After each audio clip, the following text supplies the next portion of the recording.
Welcome back, friends. Do not attempt to adjust your monitor. Today, we're going to get distorted.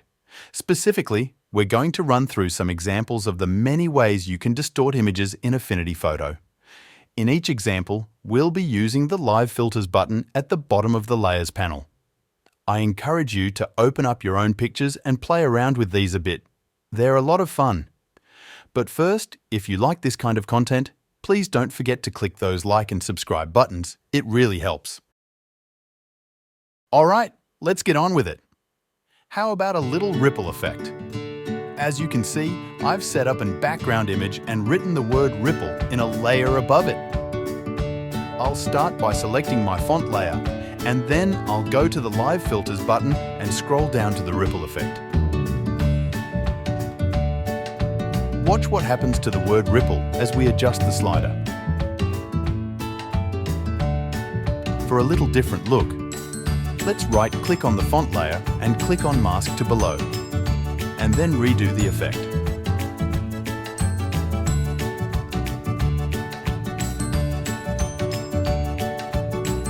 Pretty awesome!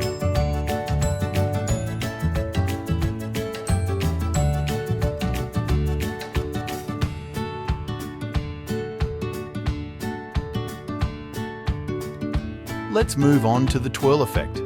As you can see, I've written the word twirl and placed it on top of a colourful background image. And I'll embed this background into the word, as I did just a moment ago.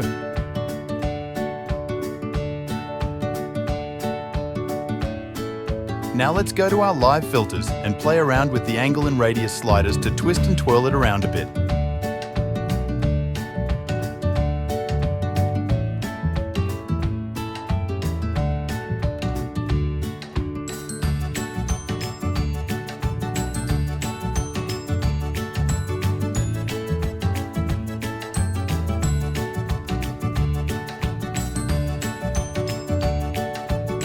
Pretty cool, huh?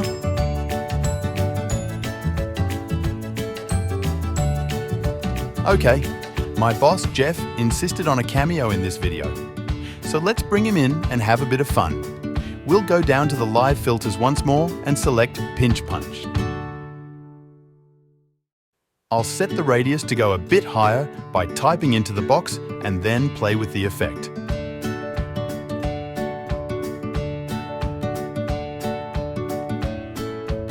This is how Jeff feels after 3 hours of playing pickleball.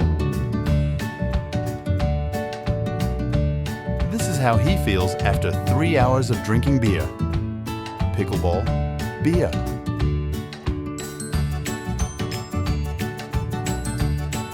All right, let's move on to the perspective tool. Here's a picture of my laptop. And here's a picture of my laptop screen while I'm working on my YouTube channel. Notice that they have different perspectives. To get my screenshot to fit the laptop screen, we'll need the help of Affinity's perspective tool and move the corner nodes around to fit the corners of my laptop screen.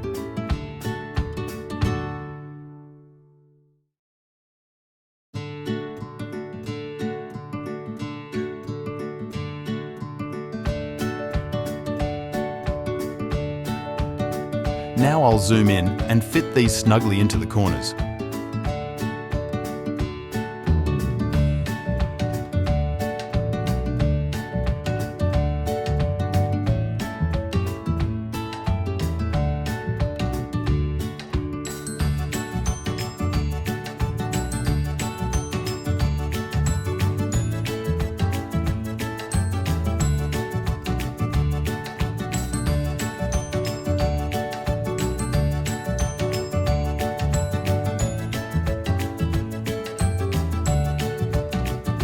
It looks a bit fake, so I'll lower the brightness using the curves adjustment. We'll talk about that more in a future episode. Last up is the Mesh Warp. I already made a nice yellow oval using the Ellipse tool, and I wrote the word groovy on top of it. To get the words to fit nicely into the oval, I'll first select the font layer. Then I'll go to the Live Filters button and scroll on down to Mesh Warp tool. Note that my arrow now turns into the node. This lets me double-click anywhere around the image box to add nodes above and below that I can move around. If I add nodes and pull on the R, for example, the letter will stretch upward or downward. I'll keep working on this for a few more seconds. Notice that I can also pull on these little handlebars to stretch the letters into place a bit more.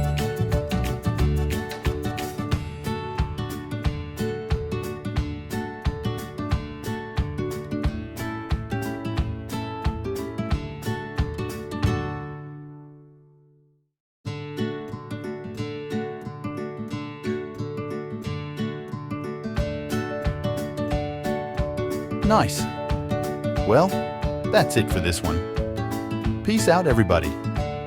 Thanks again for joining me today.